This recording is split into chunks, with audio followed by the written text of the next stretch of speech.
मैं आप सभी को सुप्रभात कहता हूँ और जितने भी लोग यहाँ पर उपस्थित हैं उनको मैं अपने दिल से इस 77वें स्वतंत्रता दिवस की हार्दिक शुभकामनाएं अर्पण करता हूँ।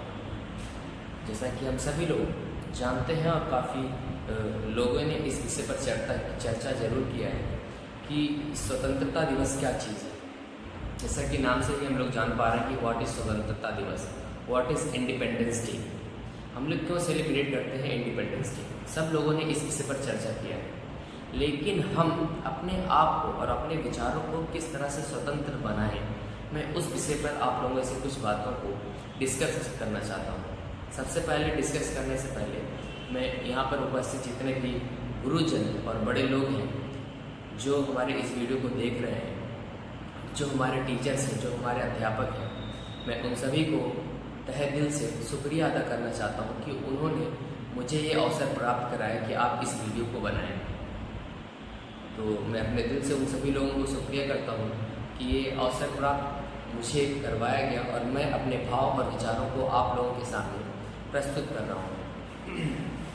हालांकि मैं कोई वीडियोस को या फिर कोई बोलने या फिर कोई वक्ता नहीं जो मैं एक अच्छे से अपने भाव और विचारों को प्रस्तुत कर सकूँ, लेकिन मैं अपनी पूरी प्रयास करूँगा कि मैं अपने भाव और विचारों को इस तरह से आप लोगों के सामने प्रस्तुत करूँ कि आप लोग मेरे विचारों और भावों से पूरी तरह से जुड़ सकें और मेरी भावनाओं को अच्छे से समझ सकें।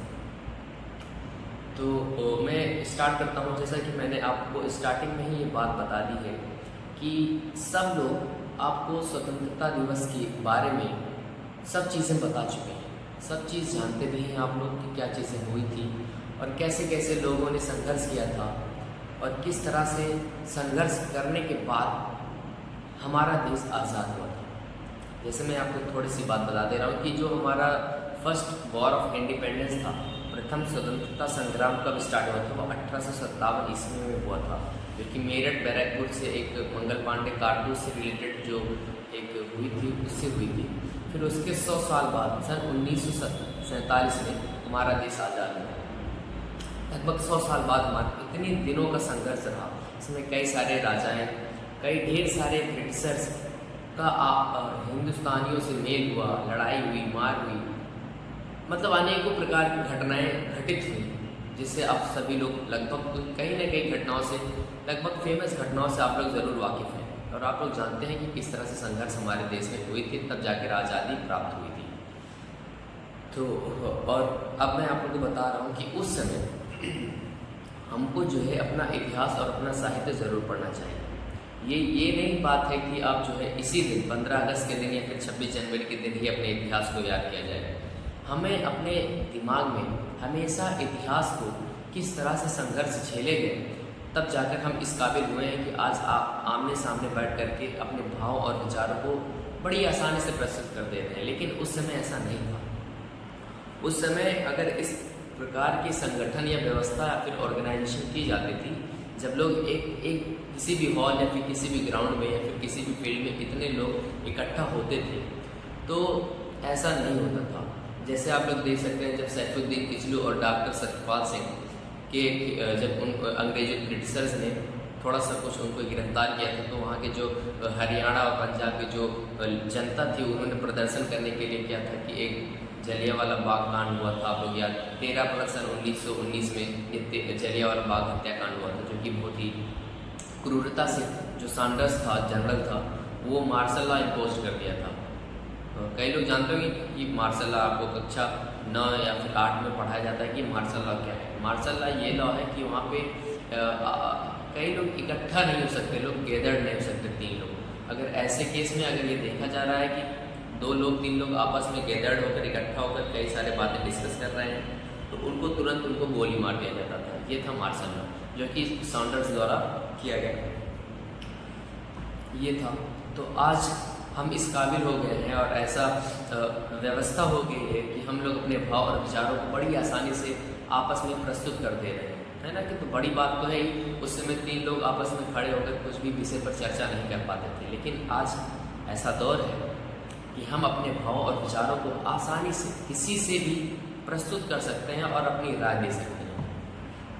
लेकिन अब जो विचारधारा लोगों में होनी चाहिए वह धीरे धीरे कम होती जा रही है। लोग अपने भाव और विचारों को अलग दिशा में प्रस्तुत कर रहे हैं, अलग तरीके से प्रस्तुत कर रहे हैं। लेकिन मैं उन लोगों को जागृत करना चाहता हूँ, अवेयर करना चाहता हूँ कि यदि आपको अपने भाव और विचारों को प्रस्तुत करना है तो उन भावों और विचारों का जो मोटिव है वो कुछ इस प्रकार से होना चाहिए कि उससे हमारे जो समाज में है कोई दुर्व्यवहार ना पड़े, कोई बुरा व्यवहार ना पड़े, और अच्छे से हम लोग अपने जो समाज है और समाज के जो लोग हैं और समाज की जो विचारधारा है उसको एक ऊपर मतलब उसको उत्थान किया जाए, उसको बढ़ावा दिया जाए कि आपके विचार किस तरह से होने चाहिए।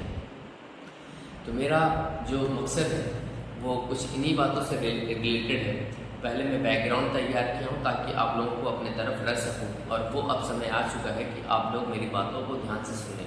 और मेरी बातों को ध्यान से सुनने से बेहतर ये है कि मेरे भावों को अच्छे से समझें कि मैं क्या अपने भावों को प्रस्तुत कर रहा हूँ और किस तरह से अपने भावों को आपके सामने प्रस्तुत कर रहा हूँ। आप लोग मेरी भावनाओं से जुड़िएगा कि मैं क्या चीज़ कहना चाह रहा हूँ, क्योंकि मैं इस तरीके से आपको शायद ना बता पाऊँ कि आप मेरे बातों में ही आ जाएं, क्योंकि मैं कोई फेमस या फिर कोई एक्सपर्ट तो हूँ नहीं कि मैं अपने भाव और विचारों से ही आपको अपने अंदर अपने भाव और विचारों से ही। अब मैं ये कह रहा था कि आप लोग मेरे विचारों से जुड़ करके मेरी भावनाओं को अच्छे से समझने का पूरा प्रयास कीजिएगा, तभी मेरे विचारों और भावों को आप लोग अच्छे से समझ पाएंगे कि मेरे कहने का मकसद क्या है आखिर।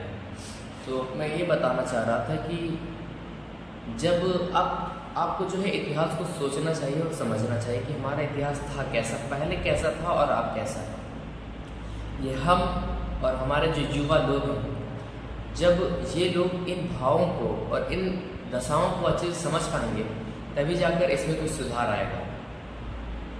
तो बात यह है कि आप लोग सोचिए, मैं आप लोगों को इतिहास के बारे में ही बता रहा हूँ, आप लोग ध्यान से सुनिएगा। जब विदेश में, हमारे देश में विदेशी लोग आकर के हम पर आक्रमण कर रहे थे, हम पर मार रहे थे, हमको गुलाम बना रहे थे, हमारी आज़ादी पूरी तरह से छीन लिए थे, लगभग 100 वर्षों तक उन्होंने हमारे ऊपर अनेकों प्रकार के अत्याचार किए, हमला किया, हमारी पूरी तरह से हमारी जो स्थिति थी हमको बेघर कर दिया गया, हमारी पूरी स्थिति को बिगाड़ दिया पूरी तरह से। हमारे जो हिंदुस्तान भाई हिंदुस्तान के लोग थे उनका घर छीन लिया, उनका ज़मीन छीन लिया, मतलब जितने भी तरीके थे, जितने भी हथकंडे थे उन्होंने आजमाया और हम पर पूरी तरह से शोषण किया, और हम पर हमारी जो विचारधारा थी, हमारे जो आवाज़ थी उसको पूरी तरह से ख़त्म कर दिया। ठीक है, वो समय था बाहर से लोग आकर के हमको ख़त्म कर रहे थे, हमारी विचारधारा, हमारी भावनाओं, हमारी अस्तित्व को पूरी तरह से मिटा दिए थे। लेकिन अब का जो समय है, हमारे पास हमारे विचार भी, कंपेयर कर रहा हूँ उसका वो समय और इस समय, अभी इस समय की बात कर रहा हूँ, सन 2023 की मैं बात कर रहा हूँ और 1947 से पहले की बात मैं कर रहा हूँ। समझिए मेरी बात, ये कह रहा हूँ कि वो समय था जब बाहर से लोग आकर के हमारे अस्तित्व और हमारे विचारधारा को पूरी तरह से समाप्त कर दिए थे। लेकिन अब का जो समय है, हमारे पास हमारे खुद के विचार हैं, हमारा खुद का अपना एक अस्तित्व है, लेकिन हम इस सक्षम नहीं हैं कि हम इस देश के लिए कुछ ऐसा कार्य करें कि हमारा देश उन्नति की ओर बढ़ जाए।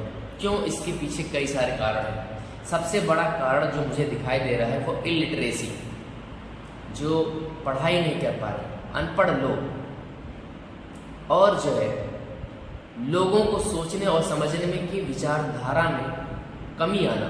दूसरी बात, तीसरी पॉलिटिक्स, सबसे बड़ा रोल जो इस समय, पॉलिटिक्स और धर्म, 4 चीज़ें। इसमें से सबसे बड़ी जो चीज़ है वो धर्म का जो खेला है, वो सबसे उत्तम वाला खेला है, जो कि हमारे इस धरती को, इस भारत देश को पूरी तरह से खंडित करता चला जा रहा है।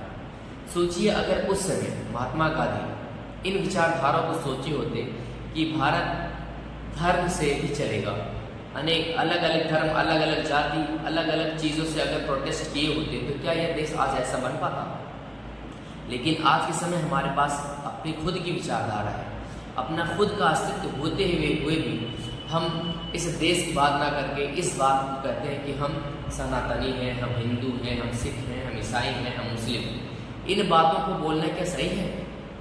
मैं ये नहीं कह रहा हूँ कि लोग इन बातों को ज़्यादा कह रहे हैं, ये कह रहे हैं, लेकिन ऐसी कई दशाओं में ऐसी दशा देखी गई है कि लोग कहते हैं कि मेरा नाम ये है और आप मेरे लिए ये काम कैसे नहीं कर सकते।